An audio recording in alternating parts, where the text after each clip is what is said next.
Assalamualaikum warahmatullahi wabarakatuh. Semangat pagi, apa kabar semuanya hari ini? Tentunya pada baik semua kan teman-teman? Baik, bertemu lagi bersama saya Gina Diniarti di mata kuliah Ortopedagogi. Dan pada kesempatan kali ini kita akan membahas tentang hakikat peserta didik berkebutuhan khusus. Tetapi sebelum kita memulai pertemuan kali ini, teman-teman silakan menyediakan atau mengambil buku catatan dan juga alat tulisnya, serta mengambil posisi yang nyaman untuk mengikuti perkuliahan ini.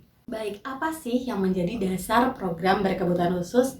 Itu ada dua. Yang pertama itu adalah karakteristik peserta didik, dan yang kedua adalah perkembangan peserta didik. Karakteristik peserta didik itu sebagai dasar yang harus dikembangkan dari sisi hambatan yang dimiliki oleh peserta didik kebutuhan khusus. Jadi kita harus mengetahui hambatan-hambatan apa saja sih yang dimiliki oleh peserta didik dengan kebutuhan khusus, sehingga kita bisa mengembangkannya dalam pemberian layanan pendidikan khusus. Dan yang kedua adalah perkembangan peserta didik, yaitu sebagai dasar untuk melanjutkan potensi yang dimiliki oleh peserta didik berkebutuhan khusus. Jadi kita fokusnya kepada potensi yang dimiliki oleh peserta didik tersebut, sehingga kita bisa mengembangkannya dengan optimal. Selanjutnya kita akan mengetahui siapa sajakah anak yang membutuhkan pendidikan khusus. Yang pertama adalah anak yang mengalami kesulitan belajar jika dibandingkan dengan anak-anak seusianya. Ketika anak-anak seusianya bisa menyelesaikan tugas dalam pembelajaran, anak-anak seperti ini mengalami kesulitan untuk menyelesaikan atau mengikuti pembelajaran tersebut.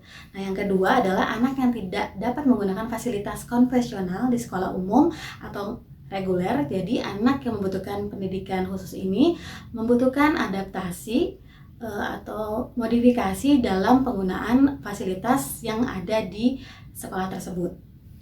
Lalu yang ketiga adalah anak yang dinyatakan memiliki kebutuhan khusus dan memerlukan layanan pendidikan khusus yang diputuskan oleh lembaga asesmen formal, serta mengalami hambatan komunikasi dan juga interaksi sosial. Selanjutnya kita akan membahas pengkategorian atau klasifikasi anak yang membutuhkan pendidikan khusus.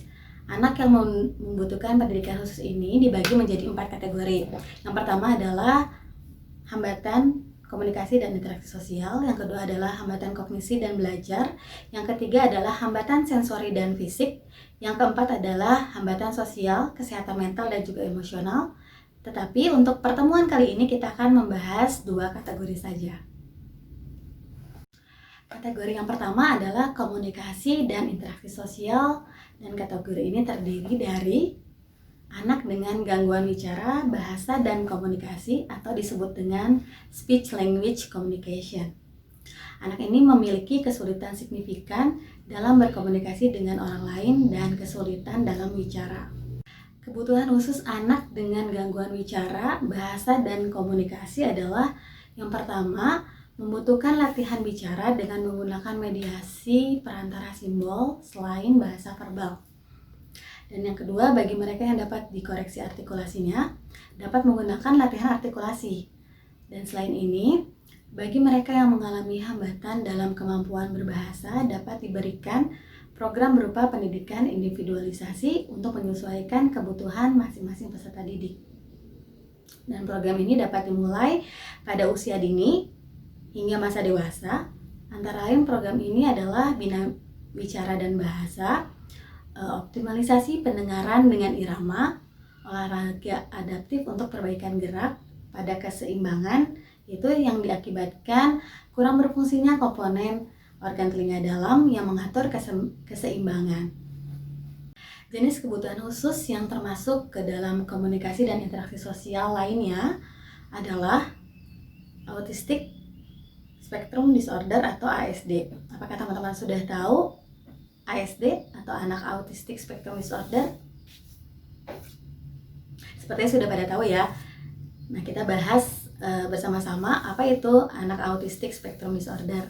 Anak autistic spectrum disorder ini adalah anak yang mengalami gangguan perkembangan yang kompleks, yaitu memiliki kesulitan dalam komunikasi, imajinasi, dan juga interaksi sosial. Anak dengan autistik ini mengalami atau memiliki kesulitan untuk mengubah kebiasaan yang sifatnya rutin, dan juga memiliki hambatan pada keterampilan koordinasi fine motorik. Setelah kita mengetahui siapa sih anak autistic spectrum disorder, tentunya kita harus mengetahui kebutuhan khusus apa yang dibutuhkan oleh anak autistik ini. Yang pertama adalah biasanya anak autistik ini tidak bermain dengan teman sebayanya dengan cara yang sesuai atau yang biasanya dilakukan oleh teman sebayanya. Jadi dia memiliki cara yang berbeda dalam memainkan mainan yang dimilikinya. Yang kedua, terlambat bicara atau tidak bisa bicara tanpa kompensasi penggunaan isyarat. Lalu yang ketiga adalah penggunaan bahasa yang berulang. Lalu yang keempat, minat yang terbatas dan abnormal dalam intensitas dan juga fokus. Lalu yang kelima, menunjukkan sensitivitas yang berlebih atau juga sebaliknya yang tidak atau kurang terhadap sensitivitas. Nah, yang terakhir terdapat bakat-bakat di bidang membaca, aritmatika, menggambar, mengeja, olahraga, dan juga komputer yang sangat menonjol dibandingkan dengan anak-anak biasa pada umumnya. Baik, setelah kita membahas kategori yang pertama, yaitu komunikasi dan interaksi sosial, kita akan beranjak ke kategori kedua, yaitu hambatan kognisi dan belajar. Anak yang termasuk ke dalam kategori kedua ini adalah kesulitan belajar yang signifikan atau severe learning difficulty. Apa sih yang dimaksud dengan anak yang mengalami kesulitan belajar yang signifikan atau severe learning difficulty ini? Yaitu anak yang memiliki hambatan kognisi dan juga intelektual yang signifikan dan memiliki kesulitan dalam mobilitas dan koordinasi motorik, persepsi dan juga komunikasi, serta kesulitan dalam bantu diri. Nah, yang kedua ini adalah anak dengan kesulitan belajar yang kompleks atau disebut juga profound and multiple learning difficulties. Seperti apakah anak profound and multiple learning difficulties? Yaitu anak yang memiliki hambatan yang kompleks dan berat seperti kesulitan dalam sensori dan juga fisik. Dan yang terakhir yang termasuk kategori kedua ini adalah anak dengan kesulitan belajar spesifik. Nah, teman-teman, apakah ada yang sudah mengetahui siapakah anak berkesulitan belajar spesifik ini? Sepertinya sudah pada tahu ya. Nah, kita akan membahas bersama-sama anak berkesulitan belajar spesifik ini adalah anak yang memiliki kesulitan satu atau lebih aspek belajar, termasuk di dalamnya anak yang kesulitan dalam membaca atau mengeja, yang biasa disebut dengan apa, teman-teman? Betul sekali, disleksia. Lalu kesulitan berhitung, diskalkulia, kesulitan keterampilan koordinasi motorik, dispraksia, betul sekali. Lalu kesulitan menulis, disgrafia. Teman-teman, setelah membahas siapa anak dengan berkesulitan belajar spesifik, tentunya teman-teman harus mengetahui juga dong kebutuhan khususnya. Nah, apa saja sih kebutuhan khusus anak berkesulitan spesifik ini? Apakah teman-teman sudah mengetahuinya? Saya kira teman-teman sudah mengetahuinya ya. Teman-teman boleh menuliskan terlebih dahulu di buku catatan teman masing-masing. Nanti kita cocokkan jawabannya ya. Baik, teman-teman sudah dituliskan kebutuhan dari anak berkesulitan belajar spesifik? Sudah ada berapa? Oke, kita cocokkan ya. Kebutuhan khusus bagi anak berkesulitan belajar spesifik adalah pengajaran remedial, yaitu terhadap kesulitan-kesulitan yang utama tentang persepsi simbol di bidang akademik, khususnya pada kesulitan membaca yang tadi adalah disleksia, lalu kesulitan menulis, disgrafia, dan kesulitan berhitung, diskalkulia. Tentunya membutuhkan latihan tentang persepsi bentuk, persepsi posisi sebuah benda, jarak, space, ukuran atau volume, dan juga lemah dan lembutnya bunyi, irama juga, dan ucapan-ucapan yang membutuhkan bunyi fonologi, M, S, gitu,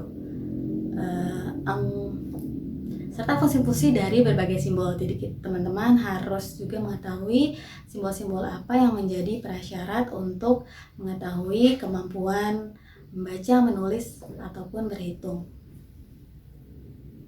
Nah, kebutuhan khusus lainnya kita cocokkan lagi ya, Yang kedua itu adalah tentunya kita harus melakukan asesmen untuk mengetahui kebutuhan individu dan juga merencanakan intervensi berbasis area yang mengalami problem dan juga dilakukan dengan pendekatan multidisipliner. Jadi bukan hanya dari pendidikan khusus saja, tetapi bisa dari bimbingan konseling, para terapis, dari medis juga. Lalu layanan intervensi usia dini yang merupakan kebutuhan anak akan distimulasi pada lingkungannya, dan ini untuk meningkatkan pertumbuhan dan juga perkembangan untuk peserta didik kita. Lalu program intervensi dini ini berfokus pada keterampilan, perkembangan dan komunikasi, lalu interaksi sosial dan juga kesiapan untuk pengajaran formal. Program pendidikan di usia sekolah dasar termasuk pengajaran di daerah perkembangan motor, merawat diri sendiri, lalu keterampilan sosial, komunikasi, dan juga akademik fungsional. Setelah itu ada layanan yang terkait untuk mendukung dan juga membantu siswa dalam rangka kelancaran pendidikan khusus. Baik teman-teman, sekian pembahasan untuk pertemuan perkuliahan kali ini. Teman-teman bisa melanjutkan kegiatan perkuliahan pada pertemuan ke-6 ini dengan mengerjakan kuis dan juga diskusi di laman Bismart. Sekian dari saya, Gina Diniarti, pamit undur diri. Terima kasih. Wassalamualaikum warahmatullahi wabarakatuh.